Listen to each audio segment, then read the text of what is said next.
বিসমিল্লাহির রহমানির রহিম।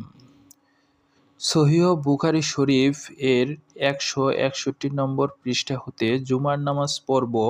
জুমার নামাজ ফরজ হওয়া প্রসঙ্গে মহান আল্লাহর বাণী, অর্থাৎ জুমার দিন যখন নামাজের জন্য আহ্বান করা হয়, সাথে সাথে আল্লাহর জিকিরের নামাজের জন্য দৌড়ে আসো এবং বেচাকেনা ছেড়ে দাও, তা তোমাদের জন্য উত্তম যদি তোমরা জানতে।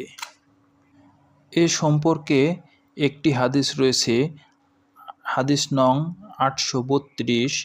হযরত আবু হুরায়রা রাযিয়াল্লাহু আনহু বলেন, আমি রাসূলুল্লাহ সাল্লাল্লাহু আলাইহি ওয়াসাল্লামকে বলতে শুনেছি, তিনি ইরশাদ করেছেন, সকল ধর্মাবলম্বীর মধ্যে আমরা দুনিয়ায় শেষে আগমনকারী, কিন্তু কিয়ামতের সম্মান মর্যাদার দিক থেকে আমরা সবার চাইতে অগ্রগামী থাকব। আমাদের হাসর, ফয়সালা এবং বেহেশতে প্রবেশ সবার আগে হবে। সুবহানাল্লাহ। যদিও অন্যান্য ধর্মাবলম্বীকে আমাদের পূর্বেই কিতাব দেয়া হয়েছিল, তারপর তাদের এ দিবস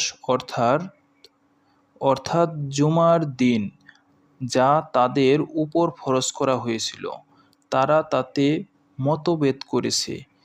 কিন্তু মহান আল্লাহ আমাদেরকে এ দিন সম্পর্কে সঠিক পথ দেখিয়েছেন।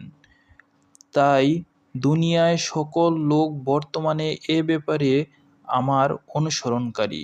ইহুদিরা সম্মান দেখাচ্ছে আগামীকাল অর্থাৎ শনিবারকে, আর নাসারাগণ সম্মান দেখাচ্ছে তার পরের দিন অর্থাৎ রবিবার।